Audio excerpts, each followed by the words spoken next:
Just wanted to say thanks to Ron because you helped out the Bastiat Society in Hong Kong at the Mannkal. You shared some space on your table so that while we were there, we were able to get some exposure. So thank you for that help at the Mannkal. And like you, the Universidad Francisco Marroquín is pretty much, my life is before the Marroquín and after getting to know the Marroquín, because when I got to be the president of Fundación Libertad in Panama, about, I guess, 7 years, I kind of feel like that Robin Williams movie, Awakenings, the catatonic patients that suddenly wake up. That's kind of my exposure to the Marroquín and the liberty movement in Panama, because one of the first things that I had to do was go to a ceremony at the university 40 days after Musso died. His daughter is a Greek Orthodox nun, and part of the Greek Orthodox tradition was to have a ceremony where he was interred into this church on the banks of Lake Amatitlán in Guatemala. And part of the doings, it was kind of like the Woodstock of the libertarian movement, because everybody knew Musso and everybody came to Guatemala. And in those organizational days around that ceremony, Lisa Henkel, one of the people associated with the university, said, when you get in, go across the street, there's some folks there having dinner. Turns out I was having dinner with what was the board of the Liberty Fund that had come en masse to this ceremony, and apparently what I said was not too stupid, because I got invited to a Liberty Fund, my first Liberty Fund in Panama. I think it was more because of the local knowledge that I could bring to the organizational aspects of that, but I said, this is so amazing, and as I had mentioned, that was what led me to get to know Ben. But the power of the ideas of one person and Musso, that's what really motivated me, and like I say, what I'm involved in right now is... Wait, how many years ago was this, Surse? Sir? How many years ago was this? I think it's going to be going on 4 or 5 years. So only 4 or 5 years. Yeah. No, and that's why I say Awakenings, because actually I was a member of the Communist Workers' Party in Greensboro, North Carolina in 1978, 79. Sidney Waller and the Greensboro 9, there was a shootout, and some of those nice socialist people got shot down by some folks. And so I was obviously very, very confused as a young person. But they say if you're not a communist before 30, you don't have a heart. If you're a communist after 30, you don't have a brain. So this is Panama, and the project that I've been working on as a result of the exposure to it is kind of in collaboration with Startup Cities movement, in that we realize that there are places that maybe need a little bit more private initiative to be able to be successes. And if there's any place that needs that, it's certainly this place. This is the skyline of Panama City. And no kidding, it really blows a lot of people away, because they say, how's it possible that this place is in Latin America? Many people say it's the Hong Kong of Latin America. We were dollarized from day one, 1903, independence from Colombia, and it was independence from Colombia egged on by the United States, because Teddy Roosevelt was very, very interested in having a way to move the Navy from one ocean to the other. And since the Colombians said no, he then found some Panamanian patriots who said, yeah, we'd like to do that. And so that was practically the first thing they did, was sign a deal to start the Panama Canal. My great-grandfather came from Texas to Panama in 1906. In tropical medicine, malaria was pretty prevalent in Texas. So he had some of that knowledge, and he applied it because that's what needed to be done for the canal to get built. So my grandmother was, thank you, my grandmother, I think we can go to the next one. My grandmother and my father were born in this town. Maybe if we go to the previous one. That slide of the Panama City skyline is over there, and this is Colon. This is where my great-grandfather came to. My grandmother and father were born there. It's only 50 miles. That's why the canal was built in Panama, obviously, because it was the narrowest spot in the Western Hemisphere, the lowest part, and this is the canal. The Pacific and the Caribbean, I do that trip kind of daily, so it's 1 hour from ocean to ocean. So if we go to that next one, This town was created in 1850. It's called Colon. Colon in Spanish means Columbus. So it's named after Christopher Columbus, Cristobal, and Colon, Christopher Columbus. This was created in 1850, kind of the Atlantic terminus for the Panama Railroad, because the idea was that the fastest way to move mail from New York to San Francisco was via Panama, because in 1850 you had Indian territory in the North American continent, and going all the way around Magellan was too long. So this was the Caribbean terminus. It's stinky.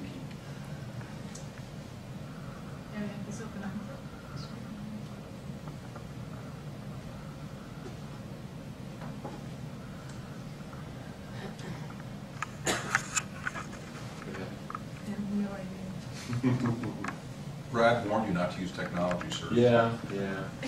I can still remember doing presentations with. Is this through Dropbox? Yeah. I would download it because you may have lost internet connection. We should have talked to you earlier. Always Yeah, talk see. to the electrical engineer. See, but It's not now. And the town is the second city. It's considered the second city of Panama, and the contrast couldn't be starker. There we go. Yeah, that's the next slide.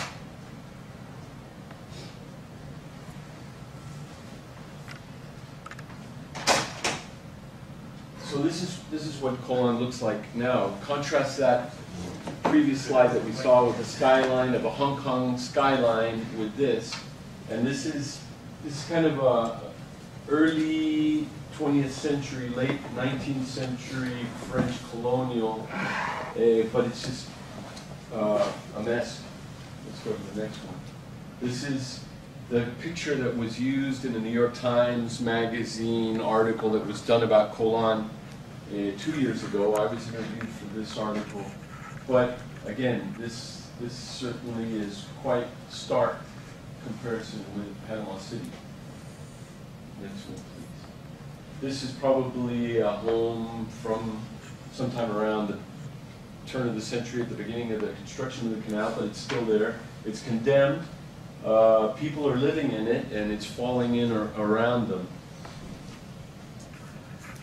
But contrast that with the Colon Free Trade Zone. The Colon Free Trade Zone, founded in 1948 by the Colon Chamber of Commerce as an idea. Post-Second World War, that was a great thing for humanity. It was a bad thing for Colon because Colon was a bustling entrepot of commercial activity because of all those soldiers moving from one ocean to the other. And so there was an economic depression in town, and so these people got together at the Chamber of Commerce and said, what can we do? And they came up with this idea of a very large free trade zone, 900 hectares or just shy of 2,000 acres of area that were in a little corner of the city. And what we're looking at here is, this is my new office. Yes, I'm a bureaucrat. I was named by the president last year to run this place. I've been working here for 30 years and then accepted the president's invitation to see what we could do. And this particular president, fortunately, his wife is from this city, born in this city, and his mother was a teacher in this city. So when I said Colón Puerto Libre, or Freeport, startup city, as a concept to try and change what we're seeing in those previous slides, because for a lot of people it's very hard to understand how is it possible that this side of the wall, because there is a wall, it has a separation from the rest of the country because those goods that are there are duty-free. They're in transit coming from Asia, typically going to somewhere else in Latin America. So it needs to be divided. How is it possible that on one side of the wall you have Hong Kong and on the other side of the wall you have Haiti? And when I use Haiti as an example, the poorest country in the Western Hemisphere, that's no joke, because in the Quantum of Solace, the James Bond movie, when it was filmed in Panama, they used Colon as Haiti. because it was great for them because they could go to Panama City and have this glittering skyline and just go 50 miles away and do Haiti. From a production standpoint, it's perfect. Obviously for us, it was kind of like a black eye because how's it possible? Hong Kong, Haiti. So my proposition to the president was, well, if they're going to blame us for it, how about if we do something about it? How about if we take the responsibility, create the infrastructure, the incentives that would allow for a recovery of what was the town that created this, and now this go back into the town to recoup the town and sort of repay the favor. So this is the old Union Club in Panama City, but again, it's kind of, what we're seeing here is the prospect of investing over the next 5 years approximately $500 million in 3 efforts. The president has already made it. He says, Surse, what we want to do is after 5 years, we will have started the recovery of the city, and it's mainly 3 aspects. The building of a suburb community of about 5,000 apartments, new urbanism as well as infrastructure, and then along with that comes the incentives for creating what hopefully will look like this. This is formerly, right now that's the American Trade Hotel in downtown Panama City. The old part of the city kind of looked like Colan. When I was just back to Panama in 1985, I took my wife from Lancaster, Pennsylvania. We went to Panama as newlyweds, and we were living in this place that was pretty much looked like those slides of Colan. My mother-in-law came to visit, and after the visit on her way to the airport, she grabs my wife and says, you know, you guys just gotten married, you don't have any kids, if you divorce them now and leave, everything will be great. Because she was seriously distressed that we were living in a slum, and this was not what she had raised her daughter to do. But this was kind of like one of those buildings, and this is the Ace Hotel Group out of the United States, and what they did, we were talking about Jane Jacobs, Fred. This guy here says, what I want to do in this community is act like as if Jane Jacobs was on my board. So what he's saying, it's not just going to be paint and money, it also has to be a social aspect to it, and that's probably part of really the big challenge that we've got is how can we do not just the fact that we've got the money, but the social aspects of the recovery of the city of Colan. This is our president, elected in May 4th. Big shocker.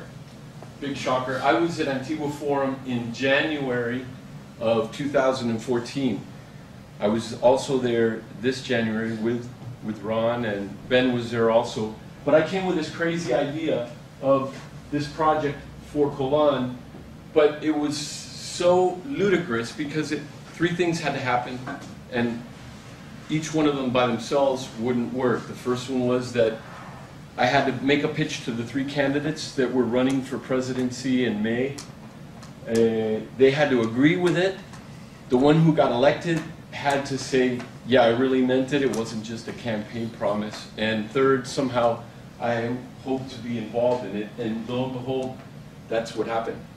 In July, the president says, all right, are you interested? And it was a leap of faith because I had been at the Antigua Forum and I had pitched it and I had won the pitch and I'd had a station.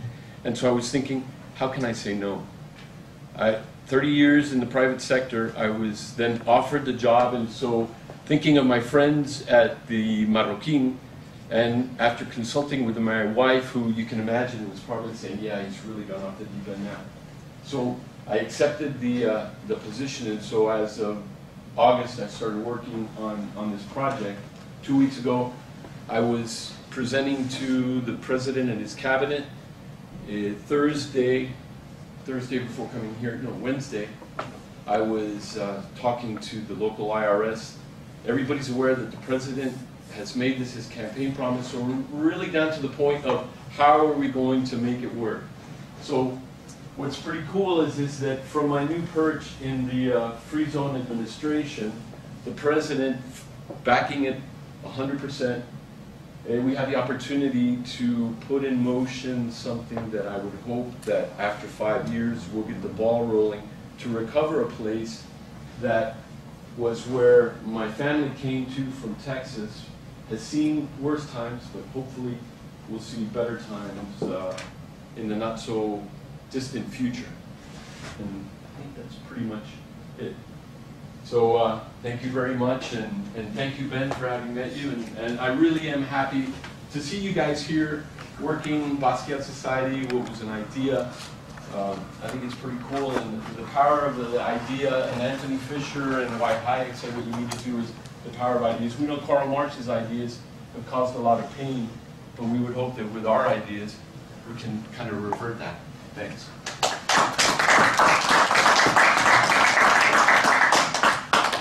What sort of incentives are you going to place on people who invest in property in the city side of Cologne? Like, I'm going to property developers, the most successful property developers, and I say, tell me what it is that you would want to, you would hope to see, because what we're asking them to do is invest risk capital.